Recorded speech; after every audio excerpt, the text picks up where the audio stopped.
When Ethan leaned close to my ear in that cold parking lot and whispered those words, everything inside me froze. The world around me blurred, the sound of cars, the distant chatter, all of it disappeared. But to understand how that moment shattered me, I have to start from the beginning, back when I believed I was living a perfect life. I married Daniel 2 years ago. He was charming, stable, and so unlike the men I had known before. A widower, 10 years older than me, with calm eyes that made me feel safe. His son, Ethan, had just turned 21 when we met. He barely spoke to me during those early months, polite but cold, as if measuring my worth silently. I didn't blame him. Losing his mother young must have left deep scars. I tried to win him over slowly, with patience, warmth, and understanding. Over time, I thought I did. Our home began to feel whole. We had quiet breakfasts together, lazy Sunday dinners, and spontaneous road trips that filled our gallery wall with smiling photographs. Daniel worked hard as a real estate consultant, often busy but attentive enough to make me feel loved. Ethan started helping me in the garden, talking about college plans, and sometimes teasing me with dry humor that I found endearing. For a while, I allowed myself to believe that I had built something rare, something solid. But peace has a strange way of hiding its cracks. Daniel started working later than usual. He would leave before sunrise, saying he had to meet clients across the city. I noticed him glancing at his phone more often, locking the screen quickly. He used to leave it on the kitchen counter. Now it was always face down or tucked in his pocket. His laughter sounded forced at times, his hugs shorter. When I asked if everything was okay, he'd smile faintly and say, "Just tired, sweetheart." The first time I truly felt a pang of unease was on our anniversary night. We were supposed to have dinner together, but Daniel cancelled last minute, saying a deal needed his attention. He promised to make it up to me, but something inside me deflated. I opened a bottle of wine alone and stared at the half-set table. My phone buzzed, a short message from him, "Don't wait up. Love you." I wanted to believe it. I told myself all marriages go through quiet spells. Still, a certain silence began settling between us, thick and heavy. He wasn't cruel or distant in obvious ways, but his absence, emotional more than physical, grew louder each day. I tried to fill the space with routine, with caring gestures that now felt one-sided. When Ethan came home from college for the summer, I noticed he looked at his father differently. There was tension in the air, something unsaid. Sometimes, I caught him watching me as if he wanted to tell me something but couldn't find the courage. One evening, as I prepared dinner, Ethan quietly offered to help. The conversation drifted from school to life to family. Then, out of nowhere, he asked, "Do you think Dad's happy?" The question hit harder than it should have. I laughed it off, pretending I didn't notice the weight behind his words. "Of course," I said, though my voice trembled slightly. He didn't reply, just nodded and continued chopping vegetables, his expression unreadable. That night, I lay awake, replaying his question again and again. Over the next few days, Daniel's late nights continued. I could smell traces of a floral perfume on his jacket once, faint but undeniable, something I didn't wear. My mind wrestled with explanations. A client's hug, a showroom scent, a misunderstanding. But deep down, a small, trembling voice whispered otherwise. I hated that voice. I buried it under excuses, convincing myself that trust was stronger than suspicion. Still, something inside me began preparing for heartbreak, without admitting it out loud. I noticed I'd stopped waiting up for Daniel. I'd stopped checking my phone for his messages. I smiled when he came home, but my eyes no longer searched his for answers. I thought maybe this was what long-term love became: quiet, predictable, less passionate. I didn't yet know it was something else entirely: distance built on deceit. And so, when that morning came, the one in the parking lot, it felt almost ordinary at first. I didn't know that Ethan's whisper would undo everything I had tried so hard to build. I had no idea that within a few short seconds, the fragile illusion of our family would begin to crumble. But that's how truth works. It doesn't announce itself with thunder. It slips in quietly, disguised as concern, and waits for you to listen. I remember the way Ethan's eyes looked that day, hesitant, afraid, yet filled with something protective. If I had paid attention sooner, I might have seen that he already knew something I didn't. But back then, I was still living inside a story I desperately wanted to believe. A story where love meant safety, marriage meant loyalty, and family meant forever. I didn't realize how quickly forever could fall apart. Ethan's whisper was soft, almost hesitant, but every word pierced through me like a blade. Maya, I think Dad's cheating on you. For a second, I couldn't breathe. My mind refused to register it. The world tilted, and everything I believed about my life shifted beneath my feet. I forced a smile that didn't belong to me, hoping I'd misheard. What did you just say? I asked, my voice trembling, almost pleading. He didn't look away this time. His eyes were steady, filled with regret. I didn't want to tell you, but you need to know. A chill ran through me. My hands went cold, and my heart began pounding so loud I could hear it echoing in my ears. My first instinct was denial. Ethan, no. You're mistaken. Your father wouldn't, he interrupted softly, shaking his head. I saw the messages. I wasn't snooping, I swear. He left his phone on the kitchen counter one night. I saw her name pop up. He hesitated before adding, it wasn't you. Silence fell between us, heavy and suffocating. The hum of nearby traffic seemed distant, unreal. I stared at him, waiting for him to take it back, to laugh, to tell me it was some cruel misunderstanding. But Ethan didn't. He reached into his pocket, unlocked his phone, and showed me a photo he'd taken of the screen. The message was simple yet devastating. Last night was amazing. Can't wait to see you again. Red heart hash my breath caught. Daniel's name sat right above it, proof that no denial could erase. For a moment, I felt my knees weaken. I leaned against the car, gripping the door handle for balance. Ethan's voice trembled now, guilt coloring every word. I didn't want to hurt you. I just couldn't keep watching him lie to you. I wanted to say something, anything, but my mouth refused to move. The image of Daniel's smile, his warm eyes, his promises of forever, they collided with this new truth like shards of broken glass. I managed to whisper, "Who is she?" Ethan hesitated again. Someone from his office, I think. I saw her name once, Lisa. He said she was helping with a big property deal. I remembered him mentioning her once or twice, casually, never enough to raise suspicion. Now the name felt poisonous, echoing in my chest. The drive back home was silent. The car felt smaller, heavier. Ethan didn't speak, and I couldn't bring myself to ask any more questions. My mind replayed every late meeting, every client dinner, every night I fell asleep alone while he was supposedly working. Each memory now looked different, tainted. What I once thought were sacrifices for our future were now the camouflage of betrayal. I wanted to cry, but the tears wouldn't come. Shock held me captive, my thoughts a blur of disbelief and pain. I gripped the steering wheel so tightly my knuckles turned white. I could feel Ethan glancing at me from the passenger seat, his expression torn between worry and guilt.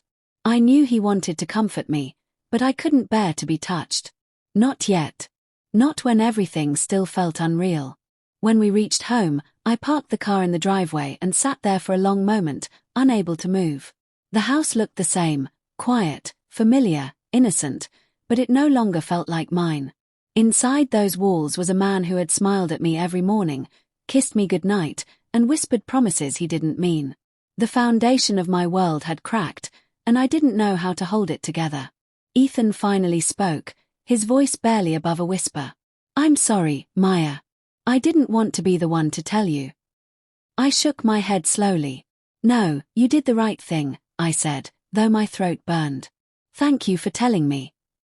The words came out flat, almost mechanical. Gratitude mixed with heartbreak, it was a feeling I never thought I'd have. That night, I didn't confront Daniel. I couldn't. I needed to see for myself, to confirm with my own eyes. I replayed the message in my mind until it felt branded into my memory. Each word was a knife twisting deeper. I tried to sleep, but every time I closed my eyes, I saw Daniel with her, laughing, touching, lying. The man I had trusted with my whole heart had been building a secret life while I was busy believing in ours. In that quiet darkness, one thought echoed over and over. The truth doesn't always scream, it whispers. And sometimes, that whisper comes from the one person you least expect, in the most ordinary place, changing everything you thought you knew about love, loyalty, and the people closest to you. The days that followed felt unreal, like I was living in someone else's life. I moved through the house as if walking on fragile glass, pretending not to notice the cracks widening beneath me. Daniel went about his routine, morning coffee, quick kisses, rushed exits, as if nothing had changed. But everything had. Every word, every smile, every touch now felt staged. I watched him closely, quietly collecting pieces of truth from the lies he thought were invisible. I started noticing the details I'd ignored before. The faint trace of women's perfume on his collar. A lipstick mark once, so faint he probably thought I wouldn't notice. He began keeping his phone on silent, always within reach. When I entered a room, he'd minimize the screen. I told myself to stay calm, to be smart. Confrontation could wait until I was sure. I didn't want emotions clouding what I already feared was real. One afternoon, while Daniel was showering, I finally did what I swore I'd never do. I checked his phone. My hands trembled as I unlocked it. I hated myself for it, but the truth demanded to be seen. At first, there was nothing unusual. Work messages, client emails, reminders. Then I found her name, Lisa. Saved under Aunt Lisa, an obvious lie disguised as innocence. I clicked the thread. Dozens of messages filled the screen. Miss you already. Same place tomorrow. You make me feel alive again. My stomach turned. Each line felt like a physical blow. The man who once promised to protect my heart was the one crushing it in secret. I didn't cry. Not then. My tears were too heavy to fall. I sat there for minutes, staring at the screen, numb and hollow. When Daniel came out, towel around his waist, he smiled and asked what I was looking at. I simply locked the phone and handed it back, my face calm but my heart in flames. That night, I called Ethan. My voice was steady, but my insides were shaking. You were right, I said. He was silent for a while before replying, I'm sorry, Maya. I could hear the sincerity in his tone, and for the first time, I realized how much it had cost him to tell me the truth. I told him I needed to know more, and he agreed to help me. Over the next few days, Ethan quietly gathered details. He mentioned he'd seen Daniel and Lisa together once near the office, laughing too comfortably. He recognized the same perfume I had smelled. With his help, I traced Daniel's credit card receipts, hotel bookings, expensive dinners, and charges at places I'd never been. It was no longer suspicion. It was proof. One afternoon, I followed Daniel to his office, telling him I had errands nearby. From my car, I watched him walk out of the building, smiling, phone in hand. A few minutes later, she appeared, Lisa. Young, confident, the kind of woman who didn't have to fight for attention. They greeted each other like lovers who'd been waiting all day. When she touched his arm, he didn't flinch. When she laughed, he leaned closer. That was enough. I didn't need to see more. I drove home in silence, gripping the steering wheel until my palms ached. Anger mixed with sorrow, a storm building inside me. That night, Daniel came home late again. He kissed my cheek as he passed me in the kitchen, unaware that I now knew everything. I watched him, memorizing his calm face, the mask he wore so easily. When he finally sat down, I spoke. Who is Lisa? I asked. His expression faltered for a moment, just a flicker, but it was enough.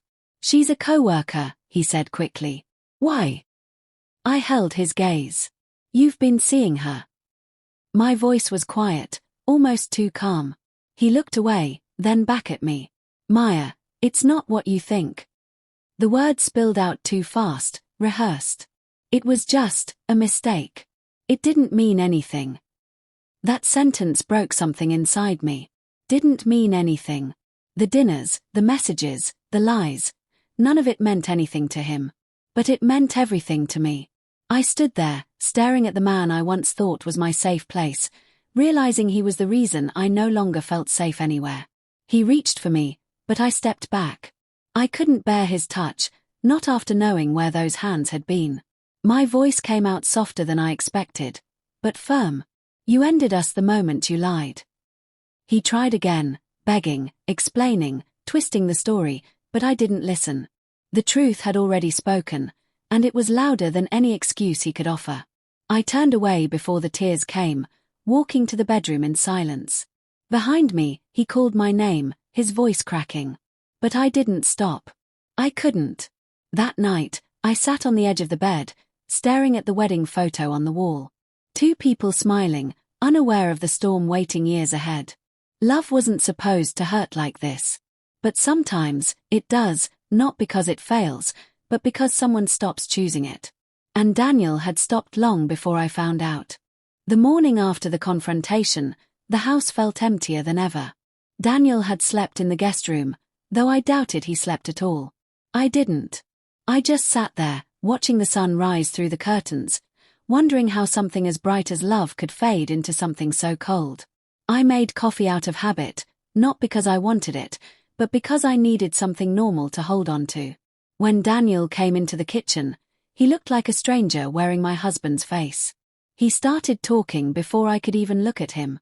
Apologies, excuses, half-truths, all tumbling out in a desperate rush. He swore it was over, swore he loved me, swore he'd do anything to fix what he'd broken. I listened in silence, my arms folded tightly, the smell of betrayal still hanging in the air. His words meant nothing now. Promises are fragile once broken. You can glue them back together, but the cracks will always show. When he reached for my hand, I pulled away. You made choices, I said softly. Now I have to make mine. I packed a small bag that afternoon. No anger, no yelling, just quiet finality. Ethan stood by the doorway, helping me fold clothes into a suitcase. He didn't say much, only glanced at me with eyes full of concern. I could tell he blamed himself for telling me the truth, but he shouldn't have. If anything, he gave me clarity. When Daniel came home and saw me leaving, his face crumbled. Please, don't go, he whispered. But I already had. Maybe not physically yet, but my heart had crossed that threshold the moment he chose another woman. For a few weeks, I stayed at a small apartment across town. The silence there was different, not heavy like before, but clean, like air after a storm. I began to rediscover myself in the stillness. I learned to enjoy coffee alone, to read without distraction, to sleep without waiting for footsteps in the hall. Sometimes Ethan would visit, bringing groceries or just sitting quietly beside me. We didn't talk much about Daniel. We didn't have to. The unspoken truth sat between us, familiar and gentle. One evening, as we watched the city lights through the window, he said softly, "You deserve peace, Maya, not explanations." Those words stayed with me. Daniel called several times. At first, I ignored him. When I finally answered, his voice was quiet, pleading. He said he'd ended things with Lisa, that he was broken without me. Maybe he meant it. Maybe he didn't. But forgiveness, I realized, wasn't about letting someone back in. It was about letting yourself move forward without carrying the weight of their sins. I told him I wished him peace too, and that was the last time we spoke. In the months that followed, I changed in ways I hadn't expected. I stopped seeing myself as a victim and started seeing myself as someone who survived. I learned that love isn't supposed to cost your dignity. I learned that loyalty is more than words, it's action, presence, consistency. And most of all, I learned that sometimes the truth arrives quietly, through someone who loves you enough to speak it, even when it hurts. I still remember that day in the parking lot. The light, the air, the way Ethan's voice trembled when he told me. Back then, I thought that whisper had destroyed my life. But looking back now, I see it differently. It didn't destroy me, it freed me. It ended the illusion I had been clinging to and gave me the strength to start again, to rebuild with honesty as my foundation this time. Sometimes the truth doesn't roar, it whispers. It finds you in the quiet moments when you least expect it. And when it does, it changes everything, not to break you, but to wake you. Because no matter how painful, it's better to lose a lie than to keep living one.